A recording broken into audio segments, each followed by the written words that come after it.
big, stylish, and now one of the best values in America. Yes, for a limited time, buy the Super NES Super Set and get 5 complete Mario games standard. Mario, Mario. So stop by your Nintendo dealer today. When it comes to value, don't forget Super Nintendo Super Set.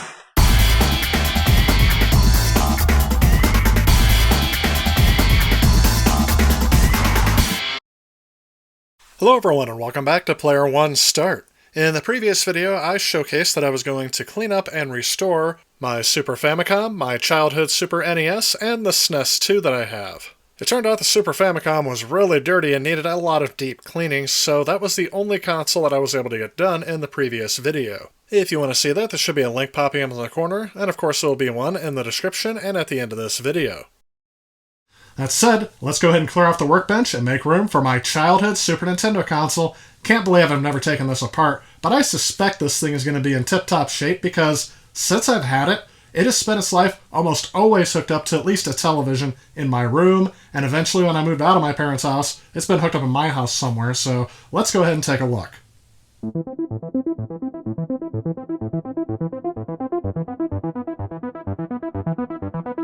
I first got this Super Nintendo in Christmas of 1991. It came packaged with Super Mario World, and since then I've been hooked on this system. From 1991 until we got our Sony PlayStation in 1999, this was my primary game console. In the summer of '94, my brother got a Sega Genesis, but I really considered that his console and not mine, and we did get a PC in 1996, but games for the PC were often expensive, and it was much cheaper to rent games for my Super Nintendo in the later 90s, so the Super Nintendo it was. Besides all the dirt and gunk built up on the surface, I noticed that this system is getting yellowed. As for most of its life, it has never been in storage and almost actively used every year of its existence.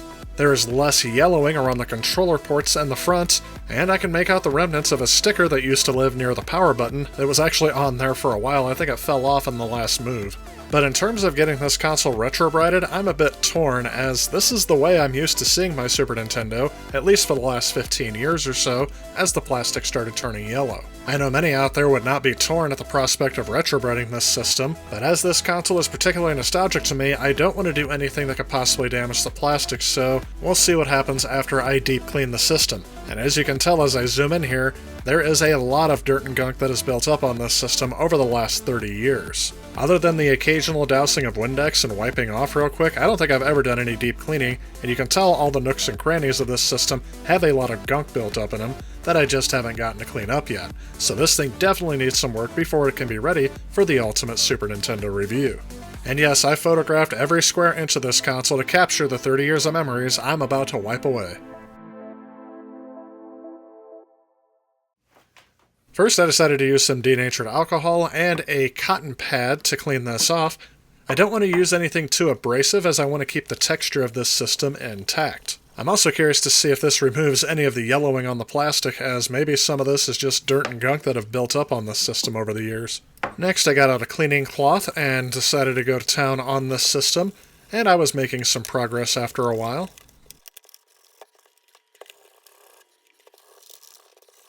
And here's my progress after about 10 minutes of scrubbing with some denatured alcohol and a rag, and it looks a little bit improved. You can obviously tell there's more work to do, but I'm making some progress, and that's what counts. Next, it was time to bring out the Q-tips and get into the fine corners where the dirt has built up over the years, and this took some doing, so I'm going to go ahead and speed through this. After a while, you can see I was making some progress, but there are still a lot of areas I need to clean on this, and I have a suspicion it'll be easier to spray this off in the sink, so I'm going to go ahead and start taking it apart so I can separate this top cover and do some more cleaning on it. Thankfully, after disassembling the Super Famicom, I'm a bit more used to getting in this system, and I saw there are 6 security bit screws holding on the back. And once you get those off, the top cover should pop right off. Interestingly, it looks like they used the same eject mechanism, but the Super Famicom itself had a reset button covering this top plastic piece here, so this will also need some extra cleaning as there's a lot of gunk built up on this piece as well. Taking a look at the inside for the first time, I am actually a bit shocked. There is a lot of dust in here. I mean, I was expecting some dust, but I wasn't expecting whole entire dust bunnies in here. I wonder if all this got in because of that eject button. It appears that maybe every time I pushed down the eject button after it was sitting out for a while, a lot of dust maybe blew off of there and landed all over the front of the inside here. The inside of the top case looks brand new and virtually untouched, which I expected it would. But anyway, I guess I need to clean this out before I start taking it apart even further, because I don't want this blowing all over the desk here as I'm working on it. Next, I will take out the eject mechanism, and I will clean this off a little bit later. That way I can get to all the screws on the motherboard and get this out of the case, starting with the power switch. So far, other than the exterior case molding, it appears that all of the screw holes and slots in this thing match the Super Famicom exactly. The only thing different is that there is not a soundboard that is separate from the motherboard, blocking the final screw I need to get out of here. And now that we have that apart, I can see all of the dust still in the bottom of the case, so I'm going to take this and the top piece over to the sink, get it rinsed out with nothing but lukewarm water, and that should take care of most of the dust. And it appears when I was doing the bottom case, I forgot about these little metal clips that need to come out. Thankfully they didn't go down the drain. I would have been very upset if I lost one of these. I will go ahead and let these air dry, and I will turn my attention back to clearing off the motherboard. Taking a look at the back of the motherboard, I don't see any signs of liquid damage. I wasn't expecting to find any because I don't remember any of us ever spilling anything inside of this system. Turning the board back around to the front, I can take a close look here, and this thing is in much nicer condition than the Super Famicom was. I'm going off of memory here, but the board doesn't even look that much different than the Super Famicom. The only thing I notice is that it says copyright 1992, but again, I know that we got this in December of 1991, so maybe they post-dated it. Looking at the back, we can see the Sony sound chip back there, and it looks like there's something missing on the left-hand side there. Not quite sure what was supposed to go there, or even if it was required at one point, but it's not there now. Even though it is very clean looking underneath here, I decided to go ahead and use some rubbing alcohol with a Q-tip to go ahead and clean up all around the chips. Also decided to clean up that RF shield just to make sure if it was being used as a heat sink that it'll dissipate heat properly. And now to turn my attention back to the front part of the case and this eject lever. In this case, I decided to use a product called Goo Gone, which I've used in the past, to take off things that are sticky or very stubborn dirt. As far as I've used it, it's been safe to use on plastic, doesn't miscolor it, and it doesn't leave an orange citrusy scent for very long on the plastic. What I end up doing is I pour some on the plastic and then I let it sit for 5 or 10 minutes, I wipe it off, and if needed, I apply a second coat and repeat the process until the dirt is removed. In this case, after a couple of applications, it was not coming off. I tried some alcohol and that didn't work either, so I decided to use a flathead screwdriver that was dull and wouldn't scratch the plastic and remove it manually, and that seemed to work out the best.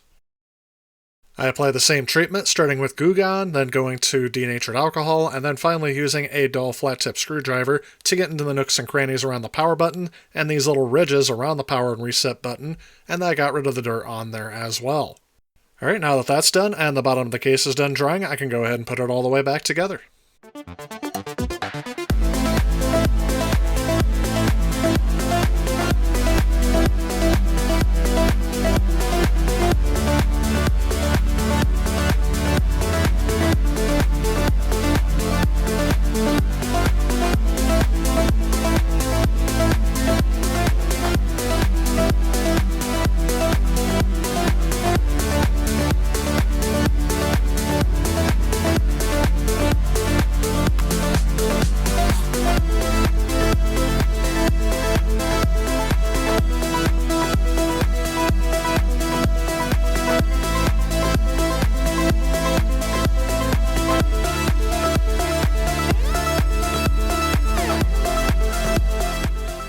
And there it is, fully reassembled. I can tell you this console hasn't looked this good in quite some time. And while we're at it, let's go ahead and take a look at a before and after. So yeah, getting rid of that dirt really makes this console look a lot better. It is still yellowed, but I decided to live with it because, again, this is how I'm used to seeing it, at least the last 20 years, and I'm okay with it. Again, I'm kind of surprised at the amount of buildup inside of this console. The board wasn't as bad as the Super Famicom, but it looks like some spider of some sort had made its home in this console at some point, because the amount of cobwebs in there was, again, a little bit disturbing. Still, I am glad that I took this apart and cleaned up the inside, made sure everything's looking good, because if there was a problem with this system, I really want to make sure at least that my childhood Super Nintendo continues to work, because that's where the most nostalgia is brought to me. That said, I only have one more console to disassemble, and based on my past experience with revisions of the Sega Genesis, I suspect this one's going to be the easiest to take apart. So as stated before, my SNES 101 console is actually in pretty good shape, except for a couple of cosmetic black marks on the outside of the case, and it actually took a while to get this removed.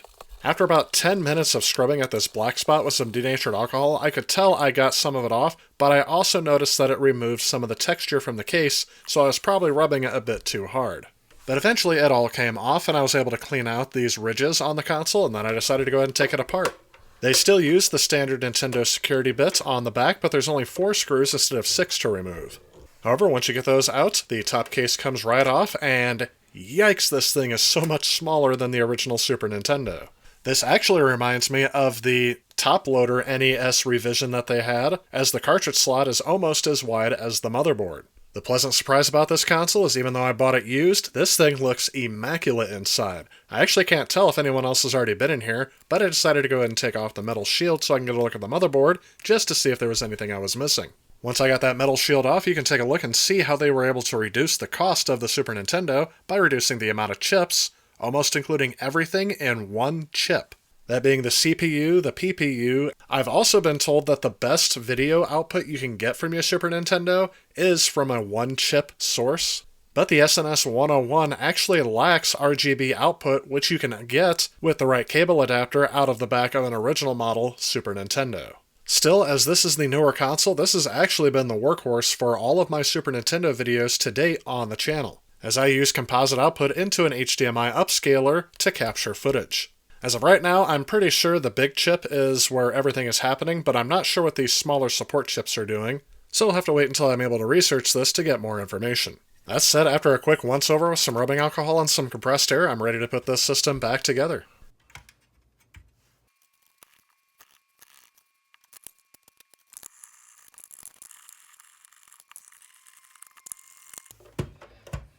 And here's my SNES 101. I'm very happy to have this in my collection and in such good condition. This console does look oddly out of place now next to my original model Super Nintendo, and this will give you a hint of just how much yellowing there is, as the image processing on my camera and the video software I use to edit doesn't really do it justice. I feel like this one shows the biggest amount of contrast. I'm happy to say that both these consoles do work, and I do use them both quite frequently. When I play Super Nintendo games on a CRT, I use my original model, childhood Super Nintendo. But as I play on a flat screen and I use the upscaler, I'm using the SNES 2, mainly because it seems to be a bit more reliable in booting games, and the image looks great when upscaled on a flat panel display. Again, this was a console that I got from a retro game store, and this one actually looks very clean on the inside. There was very little I had to do, just clean up some dust, get everything out of there, and get some pictures for the ultimate Super Nintendo review coming out real soon. And just like with the Sega Genesis 3, I am shocked how much they were able to combine almost into one chip. I suspect the biggest thing that didn't integrate into that chip is just the RAM for the system, and I think everything all leads out to that. I think all of the CPU and the GPU or PPU in this system, I suspect that's all in this one chip, but I'll have to do some more research to find out for sure. That said, it looks like all of my systems are ready, and I have spent a lifetime collecting for this system, so I'm very confident that I can actually start production on the Ultimate Super Nintendo review. So stay tuned for that coming out to you real soon here on this channel. Also, for those of you that have watched my video on collecting for the Super Famicom, I posed the question in that video, should I retrobrite my console? I still decided not to retrobrite these systems, mainly because, at this point, my childhood console, I am attached to it as is. I'm used to seeing this beige plastic, and the historian in me really wants to say, don't restore this unless I know exactly what I'm doing, because I don't want to ruin my original childhood console. But also, I'm used to seeing it this way. It's had 30 years of history in it. I could be destroying part of it, so that's why I decided not to retrobrite it. And either way, while these are still my consoles, I'm going to go ahead and keep them in the shape that I feel like they deserve to be in, and if I ever decide to get rid of them, then someone else can restore them later. But for the video, I just decided to go ahead and get a better looking Super Nintendo, complete with that sticker that's missing off of mine, for the Ultimate Super Nintendo review. But if you wanted to see a couple of my previous attempts at retrobiting, I will leave those links in the description below and one at the end of this video. If you like this video and you'd like to help out with future projects on this channel, please consider supporting me on Patreon. A special thanks to those Patreons you see on screen. Also, if you like what you see, please remember to leave a like and click that subscribe button on your way out. As always, I want to thank you all so much for watching, and I will see you all in the next video.